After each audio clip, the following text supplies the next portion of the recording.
From the towering peaks of the Woolajezi Mountain in Lofa County to the golden plains of Bomi River Basin, through the verdant greens of the Sapo National Park, a place where monkeys whisper secrets and pygmy hippos tread unseen, from the valleys to the roaring coasts of Monrovia, Buchanan, Harper, and Robertsport. These are the voices that travel unfiltered, uncaged, and unstoppable. Welcome to the Liberian Voices Unfiltered, the platform where we speak the languages of the land, celebrate the cultures of our people, beat the drums of our tribes, and dance to the rhythms of our identity. This platform is more than just a broadcast. It's a movement, a megaphone for the people. No scripts, no sugarcoating, no stage management, just the truth, pure, bold, and proudly Liberian. Tune in, turn up the volume, and join your host, George Senator Sibo, the Pan-Africanist, shaking the mic, breaking the silence, and speaking for the nation and its people. The Liberian Voices Unfiltered. All hail, Liberia hail. It is raw, it is real, it is authentic. From the bushes to the beaches, this is our voices, our truth, and our story. It must be heard. All right, good evening, fellow Liberians. Good evening, ladies and gentlemen, wherever you are. Good afternoon, based on your time. We have come again with a new edition of the program, Liberia Voices Unfiltered, a program that dig deep into happenings around Liberia and saying things as it should be. I'm your host, George Senator Sibo, the man behind the microphone. Today, our topic is very interesting. We will be talking about youth unemployment. Youth unemployment. Liberian youth. I'm talking about Liberian youth unemployment. And what is the government doing to address the crisis? This crisis, in my opinion, and that of other social scientists like myself, we clearly see that this has become an epidemic. And you have graduated from that and become a pandemic. It is a serious issue in Liberia, unemployment crisis, especially for the youth. What is the government doing to address it? Today, we're going to be looking at several areas, several things, several factors that are leading to youth unemployment. And what are some of those measures that government needs to put in place to address them in order to get past this serious issue about our youth? So we ask you to join us, like our page, share the live, invite people to follow it, invite the youth. And this program today is going to be very, very interactive. The lines will be open. Look down on the screen. You will see the number. You can call in to give your point. You can call in to give your one or two pieces or your thoughts on what the government is doing concerning the youth. As we all know, Liberia population is a very youthful population. We have more youth than older people, according to what the data have provided, the statistics, the recent population census. So the youth, are they supposed to remain spectators in the economy? Are they supposed to remain spectators in their country? While a bunch of older folks takes all the jobs, get high-paying jobs, and the youth begin to wallow the street, and they are doing nothing. Remember the old saying that goes, an idle mind is the devil's workshop. So stay tuned, share the live, bring in people. I want to make this section very, very interactive. So I'm going to go back and play our theme song while we wait more people to join so that we can get started as usual. So please, the line will be open. If anyone feels, any young Liberian in Liberia and around the world, feel you have something important to share with the Liberian people, especially pertaining to this topic, and you want to come on just let me know. I can send you a link that you can join the show, and you can be we can make it more interactive. Like I said, this platform is for the youth. It's for young people. It's for young Liberians out in Liberia that are struggling, or outside Liberia that God have blessed one way or the other. You can be a blessing to people in Liberia. Come on the show. Give your point, give your narrative, give your perspective of the government. We encourage everyone. Come on, say your mind. Just be respectful. You can't use profanity on the show. And you can express yourself without using any form of insultive word or languages on the platform. Okay? So I'm going to play the theme song, and why I encourage people to join. Please share the live with a lot of people. Tell people to follow. We're going to be discussing a lot of things ranging from every sector of Liberia. Thank you. So stay tuned while I play you our intro song. Yeah. You're tuned into the heartbeat of Mama Liberia, where truth meets the people and every voice is heard. This is Liberian Voices Unfiltered. Oh, we're speaking truth tonight. Liberia, let your voices rise. From the streets of Monrovia to the hills of Nimba, we're bringing light where the truth's been hindered. Politics and power, let's break it down. We talk the real, no mess, no crown. Economy shaking, but we still stand tall. Business and trade, we can uplift all. From the youth to the elders, we all gotta say. Unfiltered voices paving the way. Liberian voices, unfiltered. Yeah, we tell you how it is, no filter. Liberian voices, unfiltered. The people's mic, the nation's mirror. Bukana to Bong, from Lofa to Cape Town, we talk the truth, that really counts. Liberian voices, unfiltered. Yeah. You're tuned into the heartbeat of Mama Liberia, where truth meets the people and every voice is heard. This is Liberian Voices Unfiltered. Oh, we're speaking truth tonight. Liberia, let your voices rise. From the streets of Monrovia to the hills of Nimba, we're bringing light. Share the live. Go to the Facebook page, like the page. Give your comment. We're going to be reading comment here tonight. We're going to be inviting people to join the show and give their thoughts on what is happening in Liberia. What are some of those things the government can do to address the situation? There was nothing changed before President Obama took over. There was still a huge gap of youth unemployment. So other people will say that they expected the new government to have put in place some mechanisms that will address this unemployment crisis before they even took office. That's the reason why during the transition period, you got people, invite people moving about, making various connections. Are these connections paying off? Are these connections actually bringing fruit to the Liberian youth? Why are they unemployed? What can the government do this? So, share the live, come on, the line is open, you can make a call and give your contribution. We'll be talking about all sectors, including sports, including the medical team, including the youth service program, youth everywhere, lifting everything concerning the youth today. And this show, like I said, the Liberian Voice Unfiltered, is a program that came to stay, and it is going to be here, it's going over. This program is here to stay. It's not going anywhere. So once you see the light on, call the other people online, join them, give your comment, and then we will read the comment. Every comment that comes on, we're going to read it.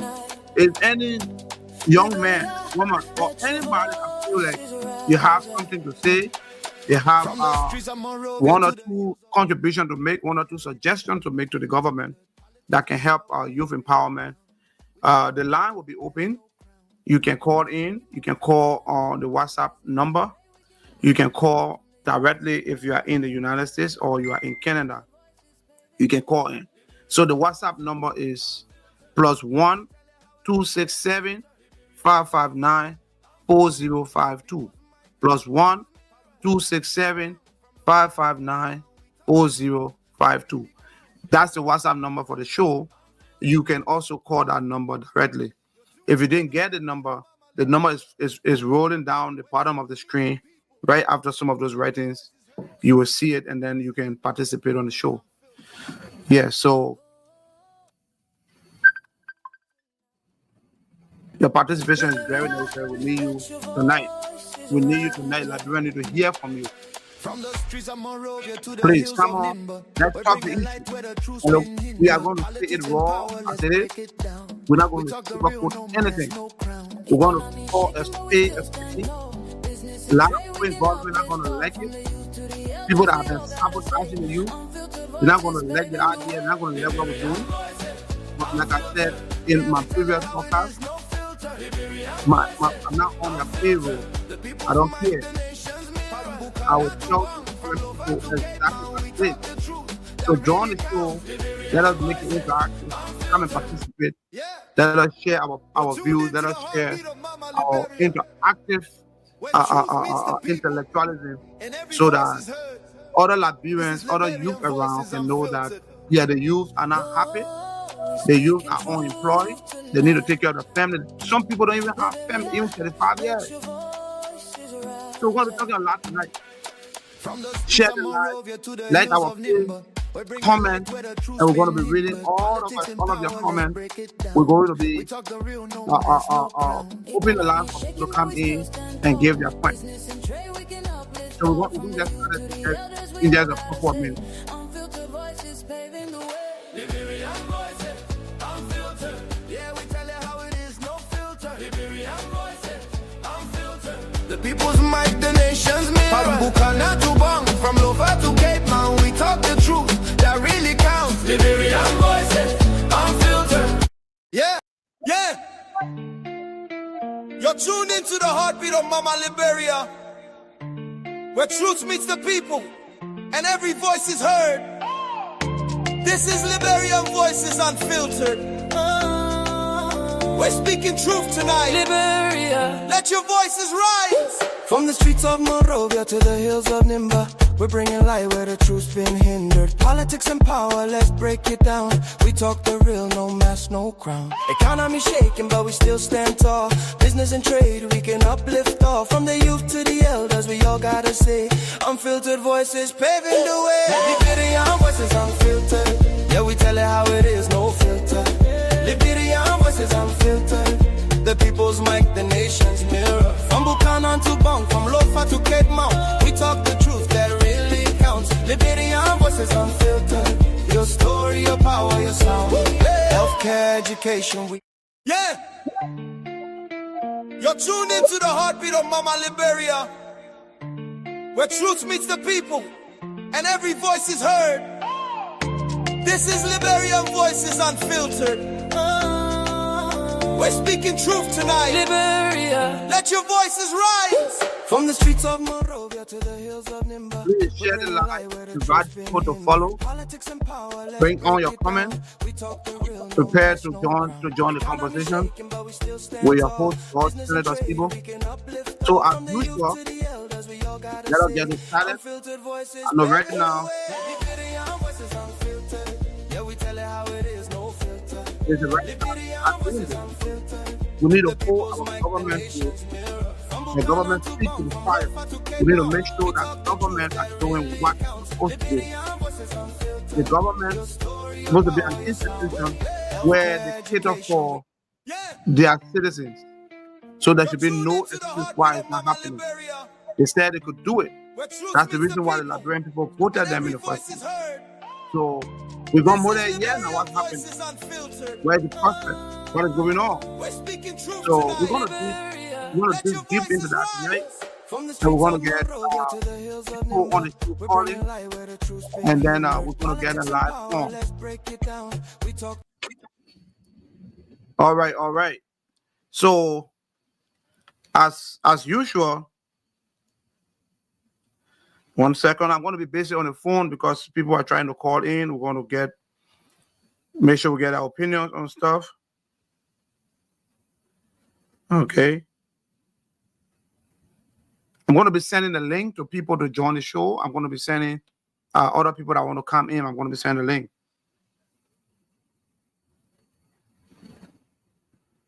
Yes, so keep on following the live. We got a lot of information for you guys. Lot of information is coming up. So we're going to have people joining the show to give their views and other important information. Yes. So follow the live, share the show. We are here to discuss why are Liberian youth unemployed? Why are the youth unemployed? Why are our youth unemployed? I'm sending this link right now. We have somebody that's going to be joining us very soon. Very, very soon. Let me share the link with him.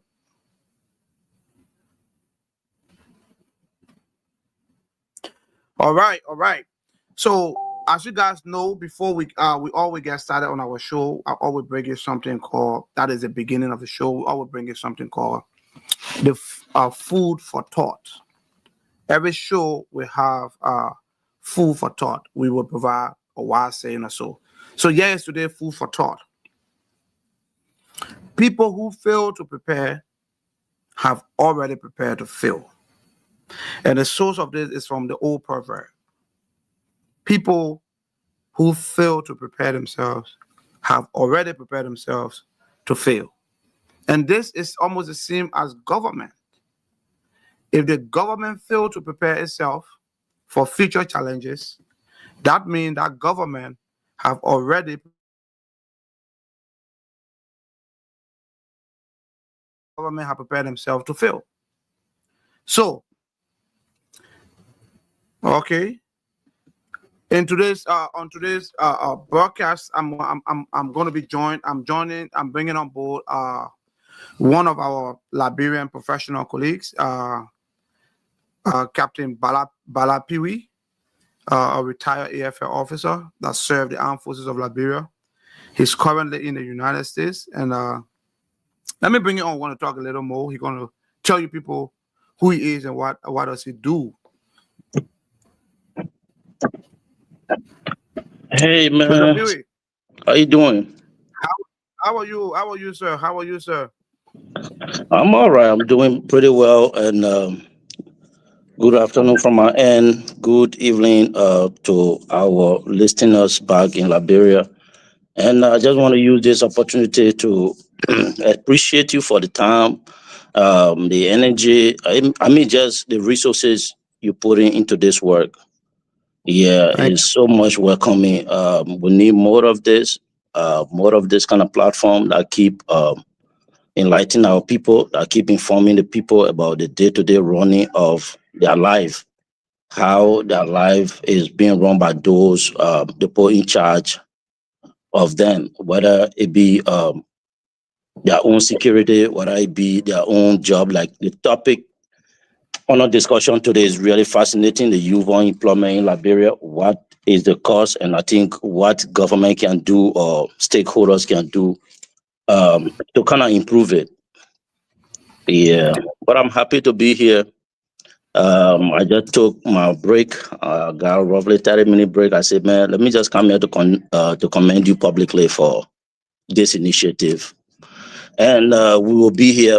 I'm always going to find time to join this platform, to keep contributing, to keep identifying those things that we can bring to the attention of our decision makers so that they can make adjustment where necessary. And then for the betterment of all of us' life. Because one thing I can say to you, if Liberia is better, it's better for all of us. If it is worse, it's worse for all of us. Yeah. The improvement of that country got triggered down effect on all of us that live in the diaspora. Because when your people are employed over there, the rate at which they reach out to you for this little send wave, oh, can you send me something? Can you send me this? It will be some kind of way minimized. So government got to do better. Yeah. My brother, we all know we were young people in Liberia. Hope we left just few time ago, not so long, and some of us know the reason why we left, and we didn't leave Liberia on a very good note, because of one or two things. But looking at the youth, my brother, in Liberia right now, see the amount of challenges that is ongoing. When we were in Liberia, there's no all this Zogo thing, those cooch thing. Was not like that, and you know that it was not on the rise as it is. And Right.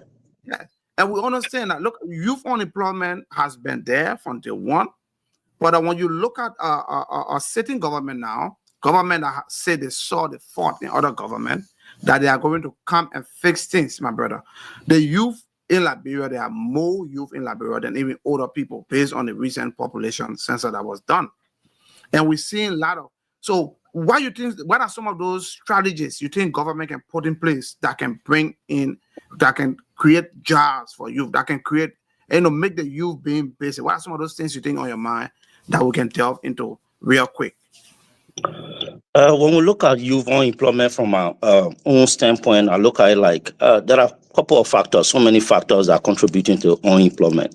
Some are unemployment or job creation is holding and solely the responsibility of government, also partnering with international NGO, whatever. They got to create an enabling environment for investment. That's the first thing that need to be established. So it's their sole responsibility, either because they know they cannot absorb everybody into the system. So they got to create the enabling environment to create that space for investors to come in and create a job. Even if investor cannot come in, even the citizens themselves should have the confidence to take on what we call entrepreneurship. So these are the way jobs are created. So how many Liberian youth, even look at the training skill, let's look at the training centers we have, the vocational and technical institution that prepare one for a job, for the job market. In the US here, we have entry level. You go to school or you go to a trade school, you necessarily don't have to go to college here.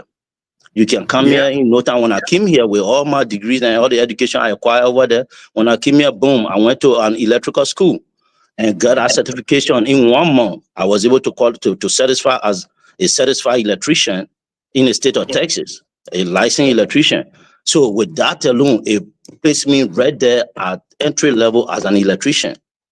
And once I operated on that, after certain time, boom, you get to a journeyman electrician. Before you know you're a master electrician, you start talking about making $50, $60 per hour.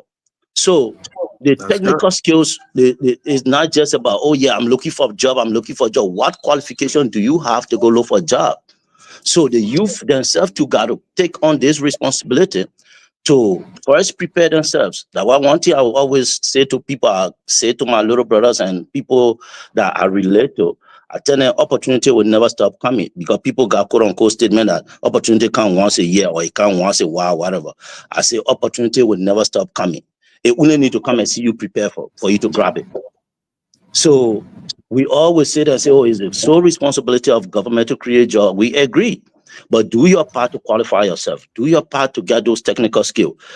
If college don't work for you, look for vocational or technical school to go to, get a certification. Don't aim at going to be a representative or aim at going to enter into the government. There are basic ladder that you can climb. Like you and I were sitting now, joining the army as cadet, going through the ranks, and all the promotion that we're going through. You know the narrative, So many people would just kind of like come from high school. The next thing they want to see themselves is they want to get a work-harder job. They want to get this kind of job. They want to get that job. The qualification is not there. The job experience is not there. So they have the brain. You have to prepare themselves in such a way that, I can grow my career by entering, like they used to have the civil service program where they used to have cadet program. They groom people into that cadet program and eventually get them into civil service, and they begin to work. And they will get promotion from just being a civil servant, someone then becoming director, from director, assistant minister, and so forth and so forth. But nowadays, we hardly see that. But Mr. Piri, let me hold you right there, right? Mhm. We understand that it is very important for the youth to prepare themselves, because that's the Mhm. reason why, even when you look at the food for thought that I put up here today, is this. Let me just display so you can see it again. Here's the food for thought for today's show. People who fail to prepare have already prepared to fail. Right. And I did not see. I did not even see this. You know, Yes. I did. Yes. So I did not even every, see this. And you saw my every analysis. How far is kind of like yeah, interweaving with the food for thought that you put up there. good. So like I said, every show going to have food for thought, and the food for thought is going to be tilted towards the topic that we are talking about. But we understand that youth have to prepare themselves. But looking at the rate right now, look at AM University just pulled out thousands of almost hundreds of some of graduates. And how qualified are they? They got Sibo, degrees. what I'm saying is you are Yeah. in the US here, right? Yes, American sir. men believe in paper, but American men strongly believe in what you can do. Yeah. Our people So go to school. I'm no condemnation to those that take that time to go to college. I'm not a condemner of education, because I'm educated. I'm also in the teaching field right here in the US. I'm a teacher, so I know I have respect for education. The graduate yeah, they so pull out now Mr. a Piri, day in Liberia, I can tell you most of them want the certificate. They want the paperwork. They just so want the you're trying to say certificate. that they can't actually demonstrate what they have learned Thank from that you. paper. Thank you. And that's why I'm telling Okay. many Liberian youth that you Okay. should go more Let of me hold, technical let me skill. Now look at our let me job hold, market. I'm coming. Let me just hold you there, Mr. Piri, I want to bring Sibo. somebody on the show. I want to bring somebody Look on the at show. our I want to handcraft job market. They are highly dominated by our foreigner. The Guineans are what yeah. they are the strong masoners. They are the carpenters. They are the electricians. But Piri, those areas, you got few let me hold Liberians you right who there. want to take on those jobs. Most Liberians, they want to go to college and get a degree. Yes, Mr. P, let me hold you right here and bring some people on the show. Other people want to join the show to give their contribution. Mr. Okay. Robert, Mr. Philip Robert, you check your inbox. I'll send you the link to join the show. Philip Robert, I see your comment. I know you want to contribute. For Yeah. those that want to contribute on the show, you can write in the comment section that you want to contribute. If you have a number or you have any means that you can send me, that I can send you the link. Like there's an open mic. We want to hear from the youth what is going on. So, Mr. Robert, please check your Facebook. I'll send you the link to join All the right. show. All You right. can join. Like I said, I don't have much time here. I got roughly, let's say, 12 to 15 minutes. I should be going. Go ahead. And Go ahead. it hurt my feeling that this show usually come in when I'm still at work. And Yeah. I just pray that one of these days my schedule can be improved on. That's why I say government, one, is the sole responsibility for government to create a job or create an enabling environment for the job to be available. Yes. But then, even if the job is made available, how many youth have taken on themselves to prepare themselves? We got But weak educational system. We got the people who really don't challenge themselves to the core. but Mr. The Piri, society is not competitive. I can tell you that the Liberian job market in terms of youth preparing. Now look at let's look at Liberian youth innovation and compared to that of Ghanaian youth innovation. yeah. The comparison cannot be made. But Ghanaian Because we schools really don't push ourselves to the core that this is what I want and this is what I'm going for. Mr. Piri, Ghanaian schools are providing vocational services too. So, and that is some of the reasons why when a student from a Ghanaian student graduating from some of these schools, they are prepared for the job market already. In terms of technical and vocational. But Liberia school system does not have that. We don't That's have what, those things. A few schools like BWR, few vocational schools that we have. And then one thing you also look at, we understand that the youth should prepare themselves. They prepare themselves by going to school. So like I said, AME University just put a huge graduate. University of Liberia just did. People are saying that some of those graduates are not up to task. Okay, but the Ministry of Education satisfied them, gave them certificate that they have a degree. So who are you going to blame for that? Are you blaming? No. That's what I'm saying. I'm not here blaming the youth wholly and solely. Okay. I'm here telling them that they get their own part to play. I will not let somebody to promote my child when I'm convinced as a parent that child is not even qualified to get to the second grade, when they are not even qualified when they now merit, to get promoted to the next class. Yep. So Yep. that's what I'm saying. People are running after certification, they're running after the degree, they're running after all this paperwork. But the bottom line is, in a competitive society or in a competitive employment environment where they want to see what your skill can, look, in America here, nobody go to work every day without having to make an input on your job. But in Liberia, people go to work, they sit there for 8 hours without adding one skill on their job. That's a fact, especially those in government. I'm not speaking on the private sector, because the private sector, you justify your salary. People in the government, in certain part of the government doing civil service work, most of them will go there, grab their handbag, go to work, and they cannot really sit there and tell you, this is my job description and this is what I was able to add to my job today. But And you know where all these things are coming from? Because where? one, the qualification is not there, the work experience is not there, they want the employment and the salary. So when we talk about youth unemployment, I say the blame is on the government to make sure the education sector is improved, to make sure the vocational and technical education is inculcated into the school system, right? To make sure youth are taking advantage of it and not just to go and get pure academic lecture. And when you leave from there, you got nothing to add. Look at our own story. We were in the academy that we were doing both what? Military training and academic. Of course. So when we left from there, we know exactly what we could do. If I could, I'm teaching into a high school right now. I could walk in part of the classroom and show you in the school the vocational services we offer here. All right. Yep. I could show you barbing here. We teach barbing. We got people who hire to do barbing. So you know how much for one haircut in America here? I know, right? So if these kids are, these kids are already here, they can cut hair perfectly while they're in school. Yeah. One haircut, they're talking about $50, $60. So if a child is in school, 6th grade, 7th grade, 10th grade, and they can already cut hair, that child is already secured his skill. It's already under his belt. Yep. Without cosmetology. They're doing it while they're in high school. So I'm just saying that people who are even venturing into education nowadays, the reliance on academic paper that people can just go and take paper and say, this is my document. I just think we have to gravitate from that and kind of move, move towards more of vocational and technical education when we talk about youth empowerment and youth employment. So that is some of the reasons. Those are some of the reasons why people are calling for the government, especially Ministry of Education, to have a re-evaluation of the curriculum of the schools, our academic curriculum. Yes, I welcome that idea.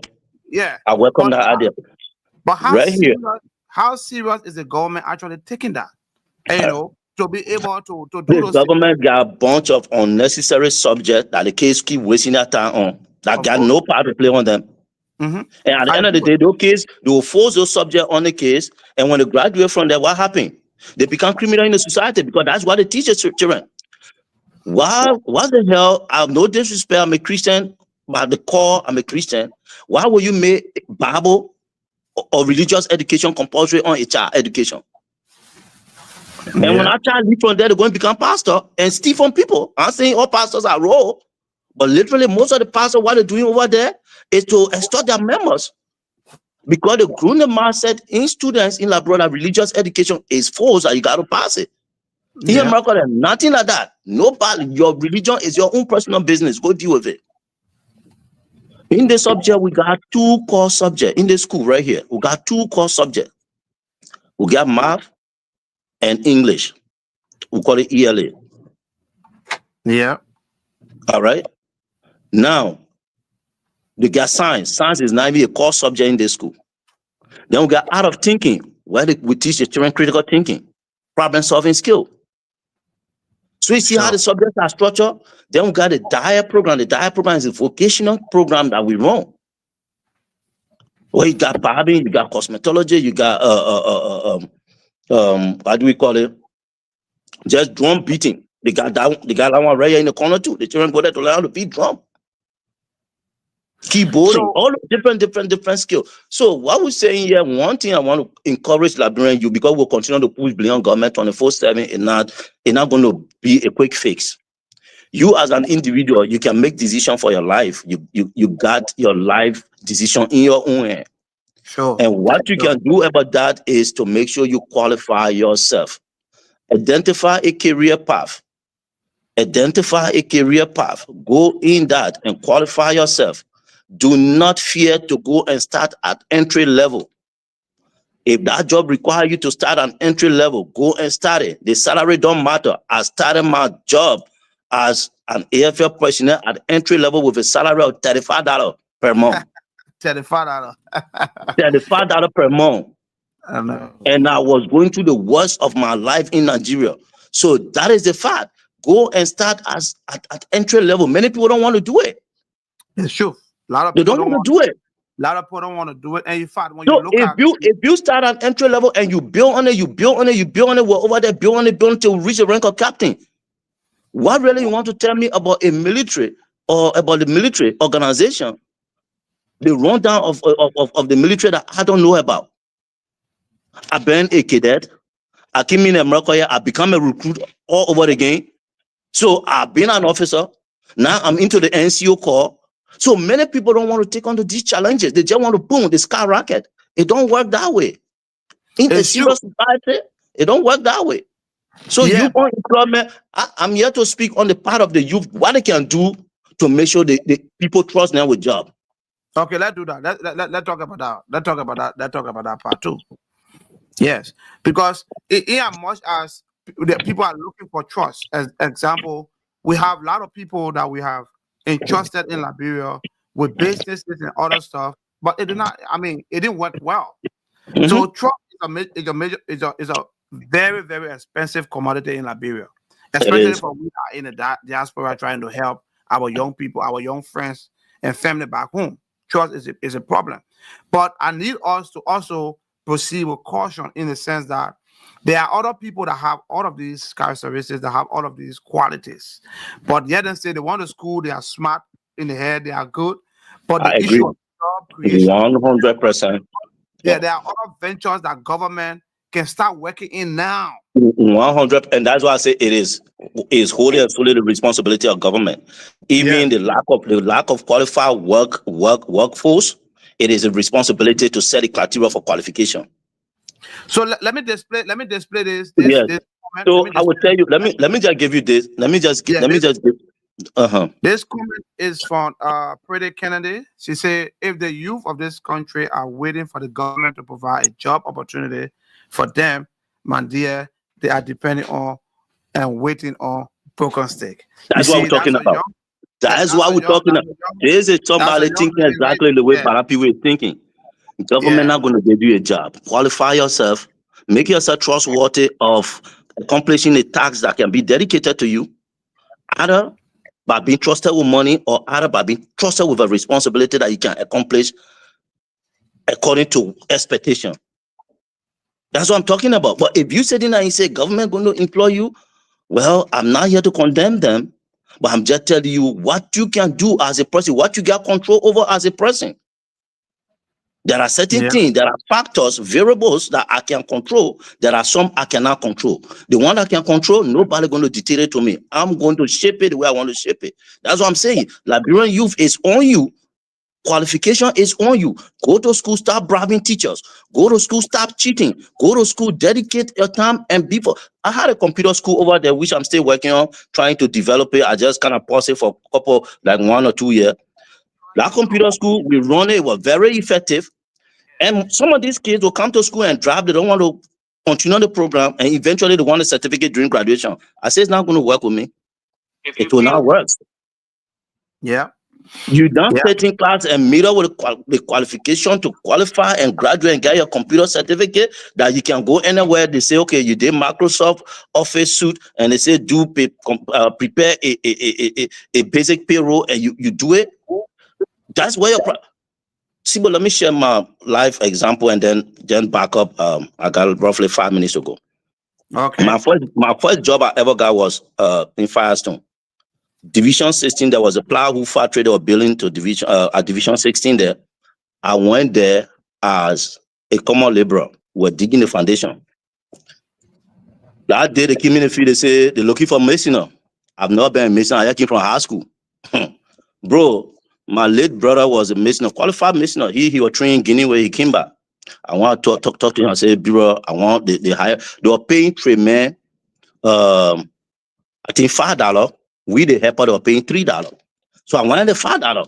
That's a big So I difference. went, yeah, my brother took me through, oh, this is how you position the level, how many courses before you reach the window level, and give me all those hints about something. And me too, I was smart, I know the tape rule and all of that. So I went out there, they said, we're going to the field.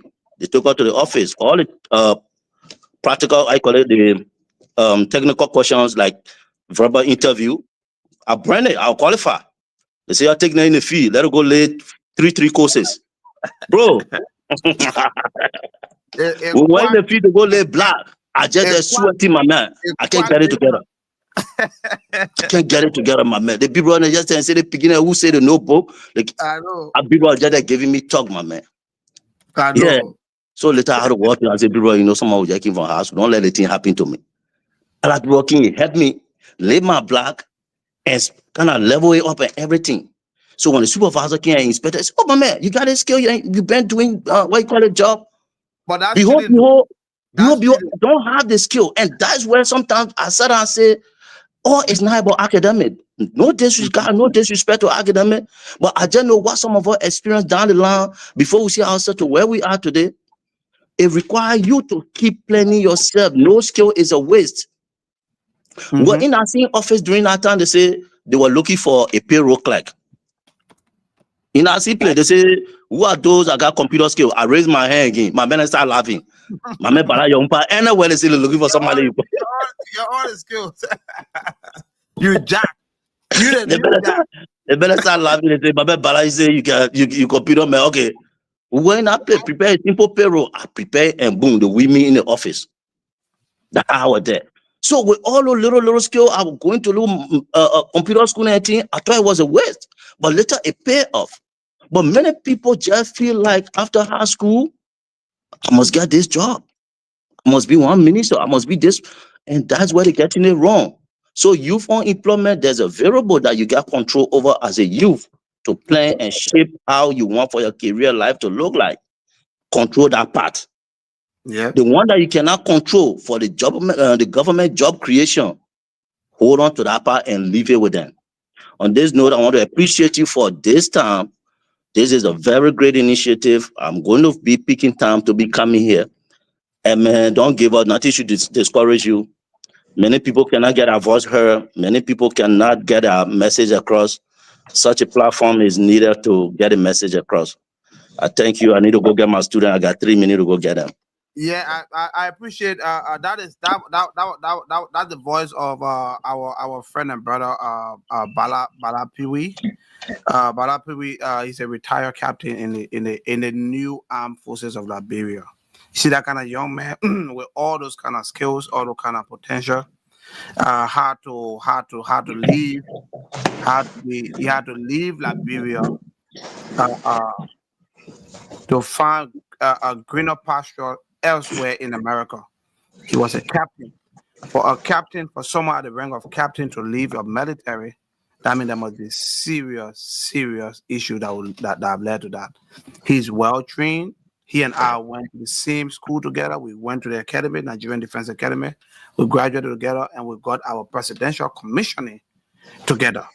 And we came back home. We served our country for a good length of time before things begin to get ugly and some of us choose to leave before before something happened to some of us. Today we are in the diaspora. We are not 100% happy of being here. We want to go back home to provide all of the education skills that we have to share it, to be able to impact other people's life, all of students' life. We really want to do that. On this note, I say, Mr. Philip Robert, welcome, sir. I'm just trying to wrap up what one of the panelists was speaking about before you can come on. So, as I was saying, that is a young man in his 30s that have a master's degree in computer engineering from China. From China. When the school have all of the education was in the AFL, but the AFL could not treat him well. He had to leave. So those are some of the things that we're looking at. It is a duty of people to prepare, but it is a responsibility of the government to create a conducive working environment for people to thrive, for people to succeed. So on this note, I say, Mr. Robert, welcome to the Liberian Voices Unfiltered, the platform where we speak the truth, where we speak we speak bold to the authority, the power that be, without sugarcoating anything. There is no stage management here. We have people expressing themselves as it should be. You're not on anybody's payroll in Liberia or anywhere, so you don't want to you don't want to come and sing praises for anybody that don't really merit. So, Mr. Robert, welcome to the show. Thank you, my brother. Thank you so much, SG. My man, I appreciate your effort. On the show, no SG. My name is Sibo. No SG yet. I appreciate your effort, more especially towards our country and then that of our people. You know, it is good for we young people to do. More especially, we should stand as the voices for the voiceless. And I believe you are in the corridor. You are in the right corridor. And you are doing the right thing. You are in the right corridor. You are in the right corridor. No matter where you find yourself, no matter the distance, the voice matter. The idea matter. Yes. Your voice can make a change. Your voice can sensitize somebody. Your voice can redirect somebody who need a direction. And I believe that's why we are here. So, my brother, thank you. You are in the right corridor. And I will view. Yes, thank you, sir. So for today's discussion, we are talking about youth unemployment and what is the government doing about it. We see other people, the other panelists that were just here that left, you know, he attributed some of the fault on the youth, and why he attributed most portion of it to the government. So we want to hear your view on because I'm of the clear conviction, of the clear point of view that government must provide the atmosphere. Government must be the provider of jobs, even when not directly, indirectly. That is by bringing in companies and other things. There are a lot of other areas that government can invest in that are capable of absorbing a lot of youth in the society. For example, look at the Ministry of Youth and Sport. Government you can empower sport program. If you decide to do, okay, you know what, we invested money in soccer. We want to have premium teams. Let's say Liberia have 20 premium teams. We're going to sponsor this. We're going to provide this subsidy for each of these teams. We're going to provide this money. We're going to put this money in the trophy. Do you know how many investors will go in Liberia and begin to buy a soccer team because it bring in more? Do you know how much soccer professional will go in? Do you know how much money will come in? So on this note, I mean, there are a lot of other things that government can do. So we want to hear your perspective on it. What are some of those things? Because the government promised the youth that when they come in, they are going to do better. We're not saying that they're not working in some aspect, but looking at right now how many youth unemployed, and it's been more than 1 year, we're going to 2 years, you know, what you think the government can do to address some of these issues? Mr. Sibu. Yes, sir. You know, some of us are now, our faces are now strange to platforms. And now strange for saying the truth, more especially when it comes to Liberia. Because I believe when Liberia is affected, you are affected, I'm affected as well. No matter what. You see, let's be honest here. When it comes to the youth of our country, government being in error. Okay. Yeah, government being in error. Government been paying less attention to youth when it comes to that country. Until back then, they make all the fee that when they talk about politics, You have to be an old man to go into politics. Wow. So the harder guys start beating the youth, making them feel like nothing in our own society. Yeah. So the youth been marching a long time. And I will say this for free. And I'll give you instances that they will drag down to the security apparatus because I listen to you and my brother. And this is a very good topic. And I will put out to listen and share the show. Yes. The youth been marching a long time. But then when you look back, the very people that marginalized the youth were those people who used the youth to take seat. So they in their political scene, they just only call the masses. Yeah. So they use the youth as the masses. But the youth, and then as soon as they get the power, then they man on the end. And then when man on end from masses, you know what left. Yeah. But I mean the youth accepted it. They had options. The youth, my brother, the youth had option. But the youth option was limited. In a sense where I just make it clear to you. The poor made youth to understand back then. You had to be an old man to come to politics. All right. They were only after the war. Like after the year 2000, they're coming down before the youth begin to wake up to know that you don't have to be an old man before you go in the house or representative. So they look in the house. You see a lot of young people today in the house. So that should tell you that the youth are waking up gradually because they're getting to understand that politics is not for old men. Making decisions in your country, you don't have to be old to make decisions. Making decisions about sense and idea. But Mr. Robert, let me hold you right there.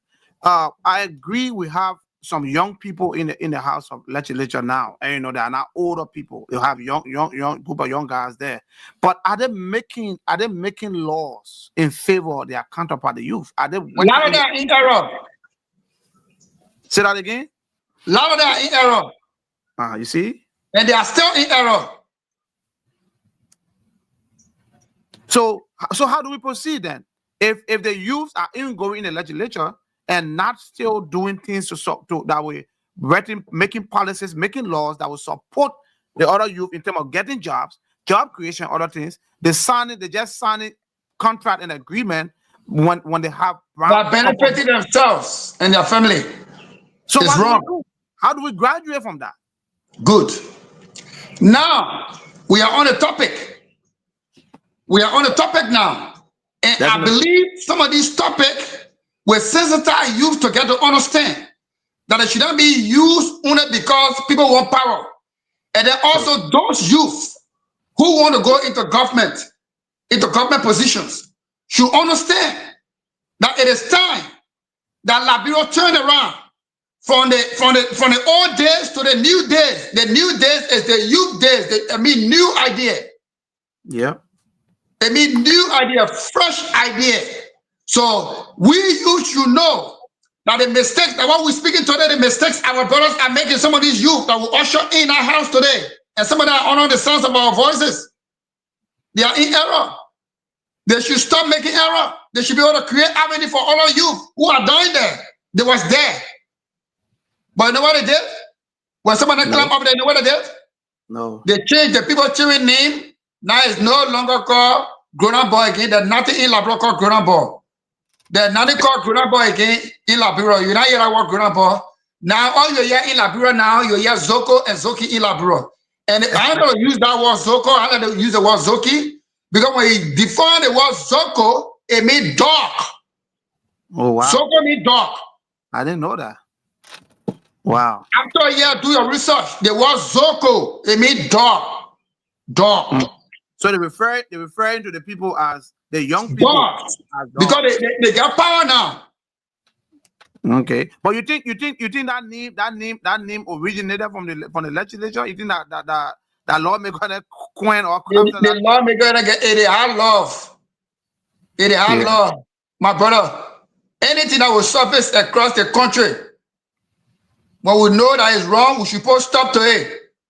When video game was probably portraying in Liberia, man, I said he told the president, look, no more video game in this country. I want the children to focus and go to school. Yeah. Now you go to Liberia, we don't see video game boot again. The lawmakers have the right to say, listen, we don't want to hear the word Zoki anybody more or Zoki anybody more. If we hear anybody more, you're going to put jail. People will stop saying that because those people referring to, they are human beings. They are Liberian, they're part of us. And the reason some of those guys are in those places today, we referring to them as Zokos and Zokis, is because the government fought sometime. And I can explain some of those things. Most of the youth today in that place were used by the very people today. Somebody that sitting in the house of lawmaking today. Yesterday, they call themselves politicians. They use people children. Because why? It take the wise men to play war and it take fools to fight. Definitely. So they said they were wise people.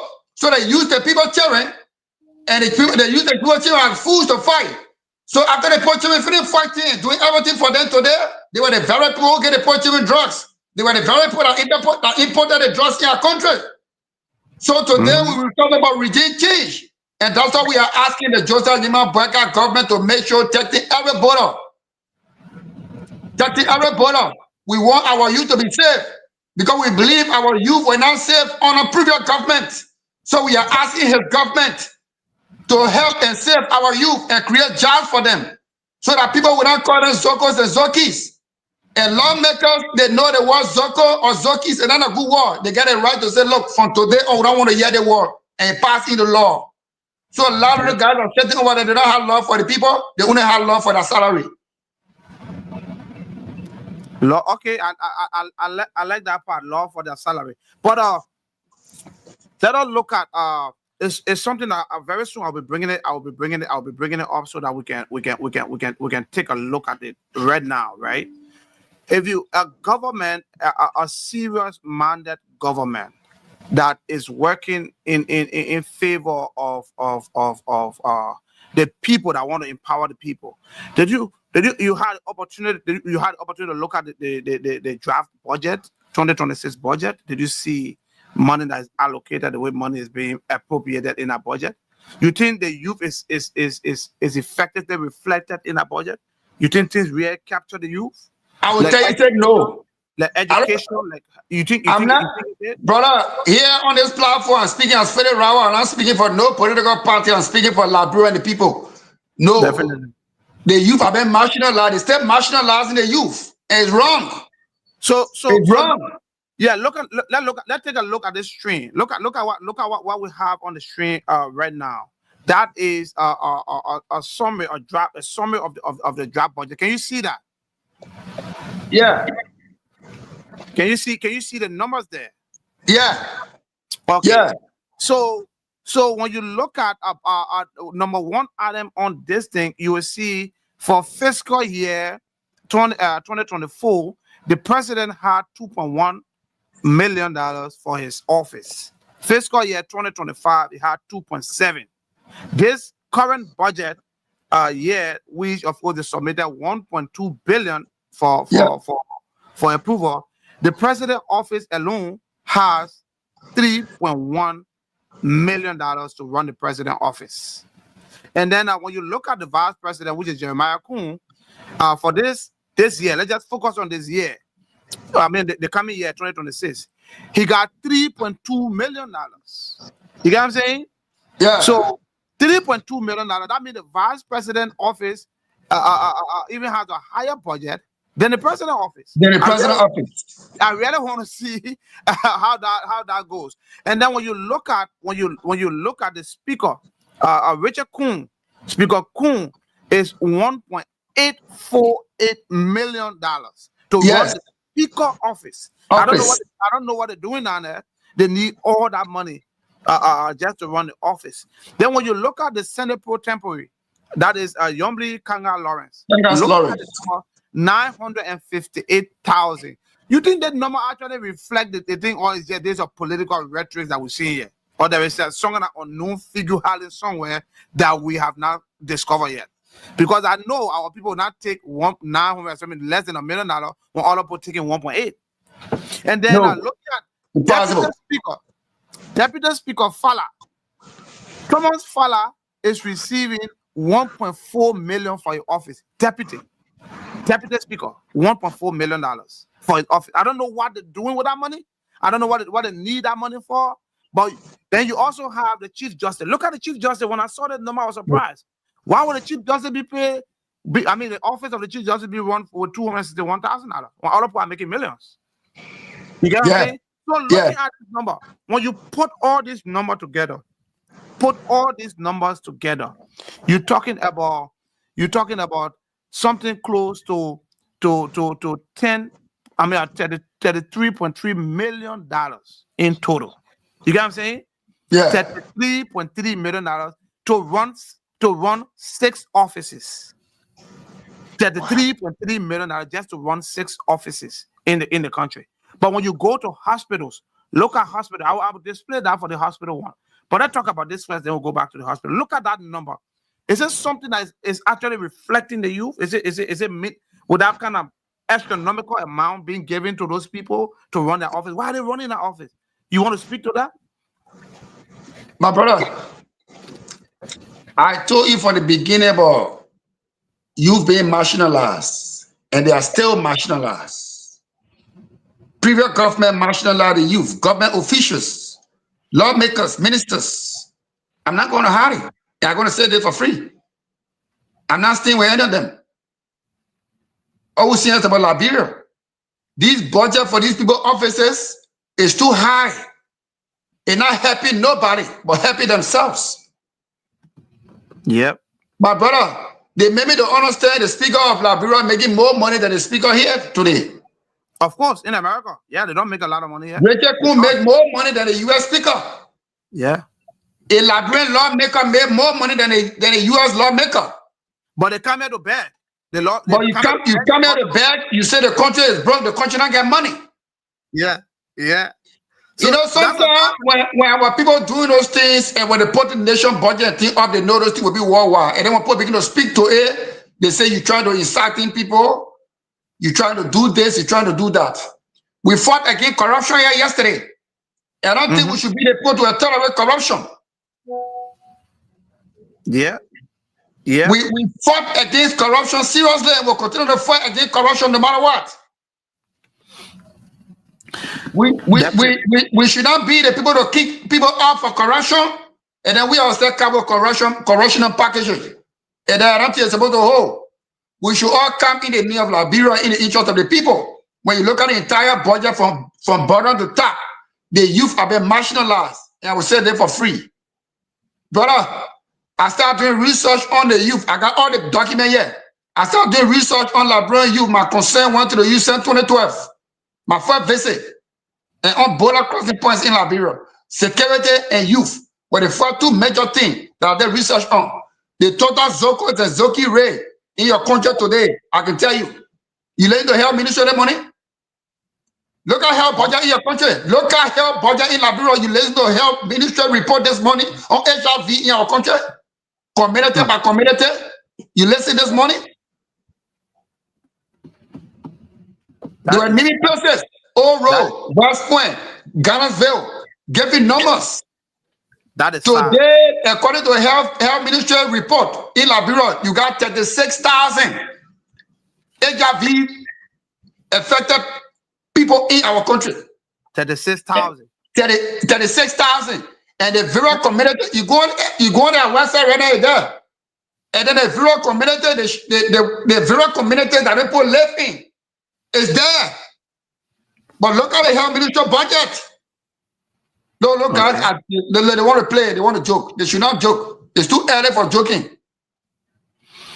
Okay. So let me hold you here. Let's look at a few comments. Somebody wants the number to call. The number to call is 1 second. Let me get you this phone number. I think I should just it's under the screen. Mr. Tapper, the number to call is flowing under the screen. But let me just give you the number quickly. So the number to call if you want to participate on the show, the WhatsApp number to call is +267 559 4052. +267 559 4052. That is the WhatsApp number. You can see if you're in America or in Canada, that number is also, you can call that number directly. You'll be able to participate on the show. So, and the number is also being displayed on the screen. Honor there, you can see it. So, Mr. Tabe, I look forward to the best one to call. If you call through WhatsApp, it can be more clever. So, through the WhatsApp call, just add the number to WhatsApp and call. So, that look at the comment on the screen here. They say in Liberia, you have to be 50 plus years before you get a job with a good salary. Liberia is a country that kills dream. Liberia is a country that kills dream. If dream is your ambition, if dream is your ambition, public-private partnership to create a job, the young people are missing in action. There is no good sector you can boast of for Liberia anywhere. The health sector is poor. The education sector is always underperforming, and the security sector is vulnerable to anything. I believe Liberia isn't a competition with any country in the world, and this is why. And this comment is from Mr. Joseph Saka. Mr. Saka, we appreciate. Thank you for your contribution to the show. And Mr. Robert, did you hear that? Yeah. People you can't compete. That Liberia can't compete in any direction. And I think I want to believe that, because when you look at other countries, they're saying that, oh, Liberia is better in terms of things. When you go other countries, the youth like Ghana incorporate some form of vocational skills in their academic curriculum.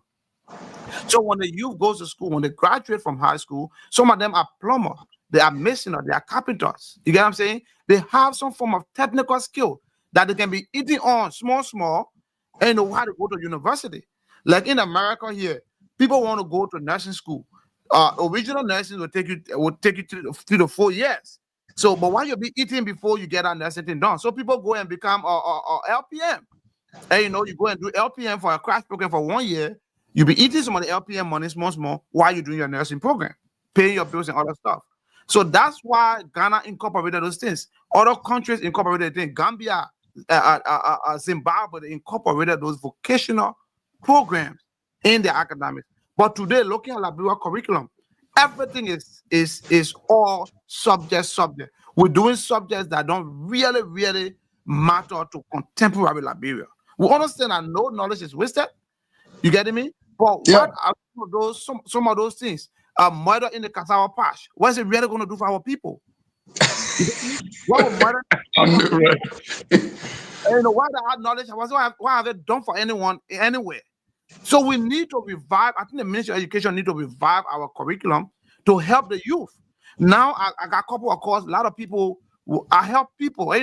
Go to vocational school and things, because you can't able to give everything to everyone every time. But when it comes to education, you can help people. So what do you think the government should do to incorporate some of those things in the academic curriculum that can able to help our youth in this current day and age? Thank you, brother. While the surrounding you and myself find ourselves, most of the schools and vocational schools you see around here, they are not owned by government, but they are sponsored by government. Yep. Good job. Let me just say something a little bit. I run an institution called Hallyu. I run an NGO. So during the weird time, I felt, we had a young guy that take over, so we'll be able to engage some of the young ministers and contribute the idea to be able to help youth. So my program to Liberia was to engage Vera High School to be able to attach vocational institution to the Vera High School, and I needed government support. Okay. I had the idea, and I have the way to provide some means.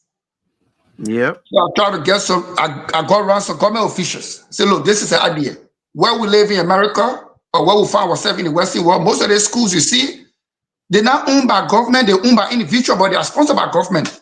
But this is how some of the schools are sponsored by government. Some individuals come in with programs that they think will benefit people. So today, I want to come with this program because I found out that some of these children who have here on the private high school, nothing doing. So I need to attach some value to their high school certificate is to create some vocational institutions added to the Vera High School, so that when you graduate, you already get a place to go. At least when you come from your states or 1 year training, you're not going to be vulnerable. Of course. Of course. So I thought that program will be able to go down to the community because to change a nation, it will not happen overnight. I wonder some ministers, what I'm telling you, I'm discussing with them during a weird time. Okay. I said, because to change a nation, it will not happen overnight. You have to start from the individual. How you start from the individual? You have to go down to the community. You have to go down to the community and change a person.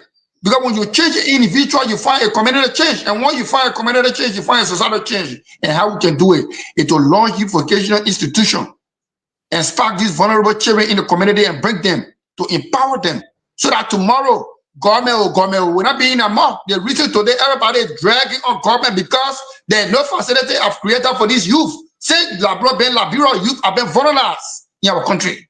Of course. Yep. So when I told a couple of them about the program, oh, that good program. But when they look, they try to turn it into politics and say, oh, he's from the other side, he down from this side. So why should we let the program work? But the program was not for me. It was for Liberia. Only one school, and I will always say this, and I'm proud of that school, that accept my program in the Republic of Liberia. One school. And when you go there, then the record is there. It's there. It's functioning. What Jimmy Jorokon. So Jimmy Jorokon. You mean they rejected the proposal? They rejected the proposal. All the people I went to. If at the end of the day, someone else threatened my life because I was wrong with them. Oh, they particize it. They particize the whole thing because, but when I'm looking at where we're coming from. Wow. So that's the kind of thing. I will tell you something today, my brother. I've been making research on because most of the shows that I come out with my shows, I always make extensive research. If you look at our first show that we came up with on the armed forces of Liberia, you will see how much research was made and how much information was provided. Up to today, people are still reaching out that the show was very entertaining, was very interesting, and they got all of the information they needed, especially for those that are wanting to join the armed forces. And we are still going to have another segment of that show where we're going to have our ex servicemen of Liberia, of AFL, both in the old military and the new one. They're going to be on that panel to have a real panel discussion to discuss an overview of the AFL and the leadership. So I say this to say that our upcoming topic, the next topic will be discussed on I'm doing it on Saturday, is the Liberia Maritime Program. Who are the real beneficiary of the program? That's another thing. I've been making a lot of extensive research, and I can tell you, brother, what I've come across is intriguing. What I have seen, the numbers, the figures that I've seen. I will say this. A lot of those information I'm going to be providing on Saturday. Same time around 6 o'clock, 7 o'clock Liberia time. Most of the information I'm going to be providing, you go on the internet, you can see it. I had to pay a research firm in America to provide me some of those information. Brother, when you see figures, when you see numbers, why Liberia pool, the money that Liberia Maritime Program makes, it is a brother. Be part of that show. Come, form that show. Very soon, maybe today or tomorrow, I'll put the flyer up, begin to pop to create publicity. I will be here. Saturday I'm off. And you will see. I don't work weekends anyway. See the numbers. You will see in terms of millions and millions that Liska is generating. But how much actually go back to Liberia? On Saturdays, join us on Liberian Voices on Filter. We will give you a clear. You will see everything. We will show you the numbers. We will break it down. We'll do the math. You will see it. So please, Saturday, join us. If you are watching us on Facebook, you encourage people to join us on Facebook. The Liberian Voices on Filter. That's our name. On YouTube, we are also there. Liberian Voices on Filter. On Instagram, Liberian Voices on Filter. So we need. This show is about the youth. It's about young people. It's about people, well-meaning Liberian that wants to make their voices heard in Liberia. We are running the show on like other platforms wherein if you are not a minister, you're not a senator, they don't let you to come on the show. No, we're not going to do that. It's going to be open to anyone. That's why when the show starts, we always put information out. If you want to join the show, Send me your number. I will send you the link. You can come and give your contribution. Even right now, you can give your contribution. You want to give your contribution, you can call in. The numbers are there. And if you want to be a panelist right now on the show, we can send you the link. Once you send me the message, send a message to this number that is displaying under the screen. We can send you the link. You can also have a discussion. We got roughly like maybe 45 to 50 more minutes to wrap up. So you can call in and give your contribution. So don't miss Saturday show. Be part of it. The Liberian Maritime Program. Who are the real beneficiary? Is it Liberian or is it those that are running the LISCA program? So tune in and follow that show. We'll start the publicity soon. So back to our discussion, my brother. Let me show you this, right? As we were talking about the health sector, I just show you how much money that those six people in government: the president, the vice president, the speaker, the deputy speaker, the pro tempore, the chief justice. Look at those six people, $33 point something million. That's what they use to run their office. Can you imagine that? But then let me show you this for hospitals. Look at this. This is what our hospitals. Can you see that? Yeah. This is the figure that is reflected in the budget, 2026 budget for our hospital. Look at these numbers. You have a whole hospital, no hospital for the record, no hospital receiving $1 million. No hospital. Even from JFK down, no hospital. The biggest money that is the Emory Hospital in Bapuru, $787,000. That is the biggest money that is being Enough money. That. What can they do? Enough money. For a hospital, to run a hospital for a whole year, a calendar year. But No. people got 2.3 million to run their office. And Ryan of cars. Yeah, yes. And then of recent, we even saw the proposal that The health sector. the lawmakers are proposing so that people can be able, so that they can put money in the budget to buy their chief of office staff cars. Did you see that? Yeah. To buy I saw it. Yeah. It's not wrong. It is not wrong for the Liberian to have a car. Get up. It's not wrong. It's not a wrong idea. But the concept, the principle is wrong. You don't even have. Look at your hospitals. Look at your hospital. The hospital, the Television Hospital in Lofa, received $387,500. Small money. To run a hospital for a year. Look at the hospital in Bong County, $626,000 to run a hospital. And hospital is receiving as low as $250,000 to run a hospital for the whole year. My people, federal Liberian, look at these things. But people in their offices, look at the number for hospital. There is no hospital that receive money in the budget as compared to any of your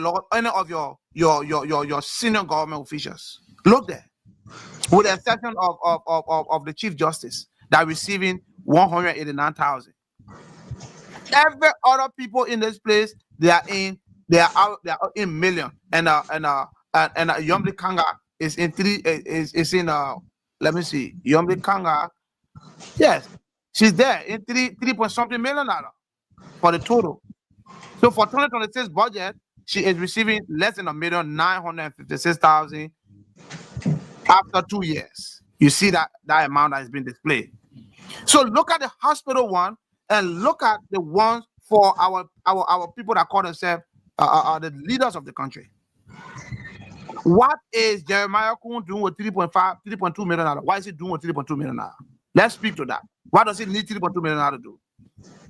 Why is he making more money? Why does he need more money than the president? It's too much. So is the budget? Is it reflecting the youth? Does it cover the youth? Nothing. Brother. It's nothing. Nothing. I told you. I went through that whole budget, my brother. I went through that whole thing. Even when you look at the budget for security, you look at security. Yes. Let me tell you. You see youth. Yes. You see security. You see, yes. You see education. Look there. I saw the whole thing. Ministry. Let me show you the Ministry of National Defense budget. Ministry of National. I want you guys can see this. I highlighted some part of it. Yeah. The Ministry of National Defense budget. You have soldiers. You have officers of your armed forces. The budget for fiscal year 2026 for the armed forces of Liberia is 18.2 million. And then guess what happened? In the 18.2 million, 10.6 that's salary. 10.6, 10.5 goes to salary, 5.7 goes to service, goods and services. So what are they going to use to train? The armed forces need arms and ammunition for training. They need live bullets to go to the range to learn, because you see those skills that people learn in the military, they are perishable. They can die if you don't refresh your skills. Those are perishable skills. You have to go for constant training. That's why every military you see, they go for constant training. And all the training require a lot of money. Military go for drills, they go back, they do drills, a lot of drills. They go on the field, they long live rounds, because they have to keep active. They have to keep themselves prepared. So when there is eventuality, they are ready. So during peace, the military focus on training. But where's the money allocated for training? Where's the money allocated? You see here, let me show you something. Start training locally. To train staff locally is $50,000 in the budget. How will you train your whole military local staff for $50,000? Does it reflect anything that the country talk about in moving forward? Every nation on earth, every nation nowadays, every nation, any nation that have a security budget that is not bigger, that means you're not even ready for progress. No. You're not ready for progress. You're not ready. Ministry of Youth and Sport, the youth, where they have youth empowerment program. What is going on? What is going on? And the youth can be empowered from different angles. You don't have to go and give the youth job in the ministry or no. You can empower the youth through sports. Through sports. The youth can be involved with sports. Today's football is one of the higher paying careers around the world. Around the world, yeah. Of course. Sports as a whole. Sport in general. Yeah, sport. It pays. Sport in general. Basketball. People make money. Volleyball, people go to the Olympics, they get money. So swimming. Why can the government, swimming, all these things. Why can the government focus in those areas? Okay, you know what? We can put $5 million or $2 million in the budget for sport this year. Then we can focus on the Liberian Premier League. That makes sure the Liberian League is getting occupied. Just count it. One premium team will have at least 32 players. Yeah. At least. So if you have 20 premium team, how many players are there? 20 and 32. Then talk about the coaching staff and other people. And when you multiply that, then you come down to first division. You come to second division. You come to third division. Before you make up your mind, you have absorbed more than 20 to 30,000 or 50,000 you already employ. Yeah. And then you're not going to do that forever. You're going to start the program, and then you're going to see other investors. People invest in millions in sport, in soccer, football. People invest in millions. You're going to see a bunch of other people, coming into soccer team in Liberia, coming into basketball teams in Liberia, coming into volleyball teams in Liberia, where they can incorporate more people and make more money. So it's not just about entertainment anymore. It's about wealth creation. It's about wealth creation. Look at the Liberia Maritime Program. We have a big program. How many Liberians are being employed in our program? Domestically, how many people? None. And we'll talk deep about that. So our lessons have been so. We know our lessons, brother. Let's save that thing. Say for Saturday. Let's save that. Yeah, Saturday. Yeah, make some research on it. Check read on the Maritime Program. You will be able to. We will discuss deep. I will provide you figures. I will provide you numbers. You will know that people running the program have never been sincere to you. Never been sincere. So looking at our youth, they say, the youth don't want to be serious. They are smoking drugs and other things. Even the Bible says it. An idle mind is the devil's workshop. Why are you keeping the youth idle? You should keep the youth engaged. Right. Create job. I heard something about vocational job. How far you gone? That fiasco. How far the vocational thing gone? You have to create something. You get agriculture program. The youth can go and work. You get what I'm saying? You can create a lot of things. Even in a prison reform, you can create prison reform where the prisoners can be allowed to participate in agriculture so they can feed themselves. Instead of taking money from the government, cover to go and buy food for prisoners, for convicts, the convicts can work in agriculture program themselves and feed themselves. Exactly. Then the funds are supposed to go to that prison can be used for something else. You get what I'm saying? And it was done in Touare just introduced that. He just introduced that, President Touare. He introduced that. He said we can be feeding the prisoners for 20 years. Some people down there for life. Yeah. So he tried to commute some of the sentences based on your effort, your work. So you can create food. You can go and plant, create food, feed yourself, feed other people. We can commute your sentences. Some people in prison because they made mistakes, and they should be given second chance. You get what I'm saying? So looking at all those things, those are things that government should think outside the box. But sometimes I sit and then I wonder who is actually advising the president. Why are they only looking at the big picture? Why about the smaller picture that honor them? Why about the small things that can add to the big one? So there are a lot of missteps, like you said from the beginning, a lot of missteps, a lot of things going on. And then another thing, you look at the Ministry of Youth and Sport. How many young men there work there? In the Ministry of Youth and Sport, you got old people for the whole ministry working there. So why is it called Youth and Sport? That means the need does not even depict it. The need does not reflect it. The youth have been marginalized, brother. I told you. Look at our youth today. They just pass people they on the phone, literally doing nothing in the morning to in the evening. And brother, when we were young in like, but that was the same thing. Until God bless them, all got scholarship to the military went. But that was the same thing. When you wake up in the morning, when a young man wake up in the morning, how to start a day, how to find a kobo to eat, that first kobo to start your day. It was difficult. Even today, it's still difficult. Even after 20 years, it's still difficult. But we have had successive government. You got legislature, lawmakers riding $45,000 car in the name of the road is not good. You know what I'm saying? You get those people riding those big cars, 50,000 cars. But you got youth that can't even afford food to eat. You got officers, military officers, captain and major riding motorbike with a major rank on his shoulder, riding motorbike. But a lawmaker, then I call himself representative that's sort of better than a lot of the people, he ride $45,000 or $50,000 car.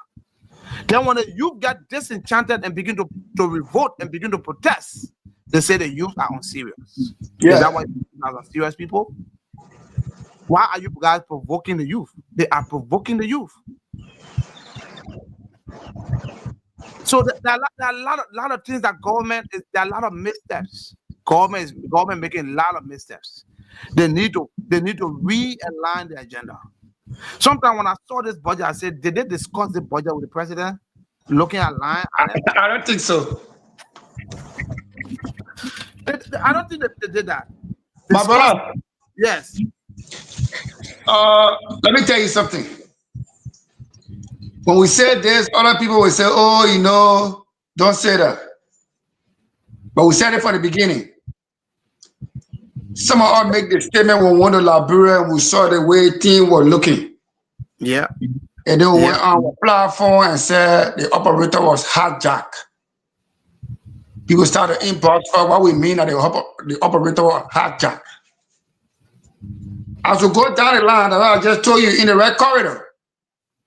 And where were you in this corridor? Definitely. Because some of us stood yesterday for the youth and we still remain here for the youth no matter what, because we are not begging anybody for bread. The truth is the truth. The operator have been hijacked.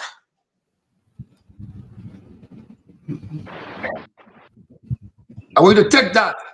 Yes. The operator have been hijacked. There are a couple of decisions I'm making now unknown to the president. The other people think they are smart. They're clever. They get a government. They act in their owner. And I always keep reminding them. They were all tough. Government were here yesterday. They thought they were tough. Yep. Where are they today?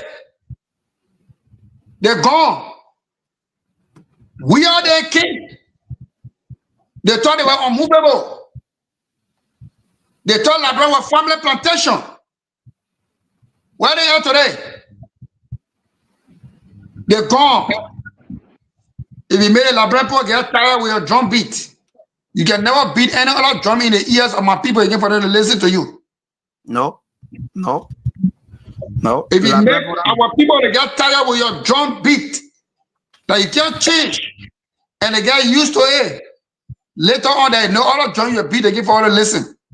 Some of them don't know yeah. Akita. They said nobody could move them. They had a nation cover in their houses. Garland with single barrel and RPGs. Where they are today? Where they come here? It's gone. No more. Eddie then came. She did her put the country in reality to loot the country, enriching her children, her great-grandchildren. Today she is living and dying slowly with conscience and guilt. Definitely. Yes. Yep. I'm not God, but I'm telling you, Eddie, know within yourself, on a human speaking, and to God my hands up. She is dying slowly with conscience and guilt. Yeah, and she also said some of those things, some of those mistakes she made. She said some of those big mistakes she made. Good job. Thank God she said. So that means I'm right. Yeah. She said that. Good job. She said that. Now, when you look at the budget for 2026, for which we are discussing now, brother, the youth, I will say this, and I will say it for free. I'll be in Liberia anytime from now. Any moment for I'll be there. The youth have been marginalized by previous government, and the very government we brought here trying to marginalize the youth. We will not stay here for this to happen. It is sad. It was the very youth we put in the street, in the rain and sun yesterday. They stood in their lone lands with the faith and belief that they have in us because they saw our Ephraim. And they ushered the government here. They didn't usher the Baka government here for certain individuals to enjoy and make decisions behind the president, think they are the bosses. No. There's a difference from a boss and a leader. Yeah. Boss is the one where you sit down and just wait for things to come to him, for God to grow over the leader and the people who seek the well-being of their people in the country. Yeah. If I tell you, some of the guys in the United Party today, who the president has given job, people that never used to leave our telephone line, that used to call all your back to back, you call them and you can't get them. Yeah. They say So, after election, you are disposable. you are nobody.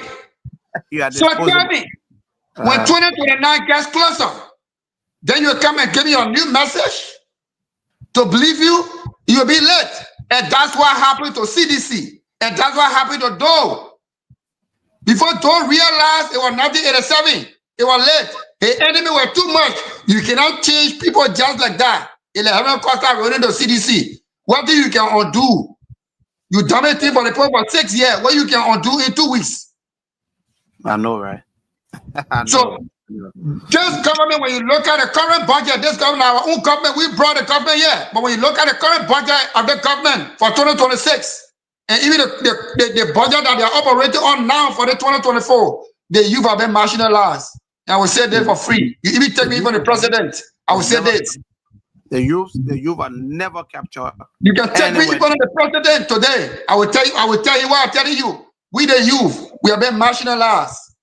The entire budget of the country, when you look at it, when the individuals are benefiting, the youth have been marginalized. So tomorrow when we write to preach those messages, they might not think we hate them, we don't hate them, because we are watching things.